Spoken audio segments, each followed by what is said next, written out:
මෙන්න මේ කරන වැඩේ හරියටම ඉගෙන ගත්තොත් ඔයාට සියුම් නිර්මාණ ගොඩක් කරන්න පුළුවන්. මොකද්ද මේ කරන්නේ?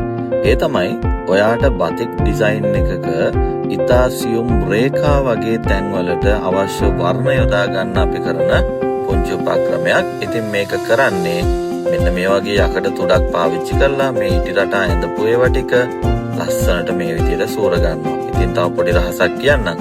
ඔයා මේ සූරන මේ ටූල් එක නටන උණු වතුර එකක ඔබලා ගන්නකෝ. එතකොට හරියටම මේක කරන්න පුළුවන්.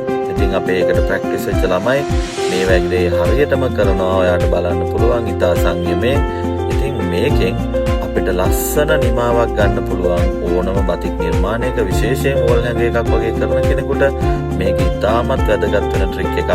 ඉතින් මේ වගේ පුංචි දේවල් අපි ඔයාලට කියලා දෙන්නම්. ඉතින් අපේ ප්‍රායෝගික පාඨමාලාවලට ආපු හැම කෙනෙක්ම මෙන්න මේ වැඩේ හරියටම කරලා ප්‍රායෝගිකව ඉගෙනගෙන තියෙනවා. ඉතින් මේ වගේ චූටි දේවල් ගොඩක් තියෙනවා ඉගෙන ගන්න. ඉතින් මේ අපේ ෆැක්ටරි එකේ වැඩ කරන ළමයි ඊටම සතුටින් ලස්සන නිර්මාණ කරනවා. මේ වෙද්දී ඊට හොඳින් අතහුරු කරගෙන මේ නිර්මාණ කරන්න යාලා පුරුදු වෙලා ඉන්නවා.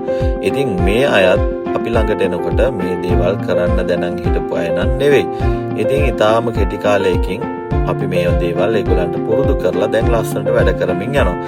ඉතින් මේ සාරේක අපේ වැඩියෙන්ම අලෙවි වෙච්ච සාරේකක්. මේකේ දෙවෙනි පියවර වර්ණය දාන්න සූදානම් කරලා තියෙන්නේ. මේක කළු වර්ණය දාන්න සූදානම් කරපු අවස්ථාව තමයි මේ පේන්නේ.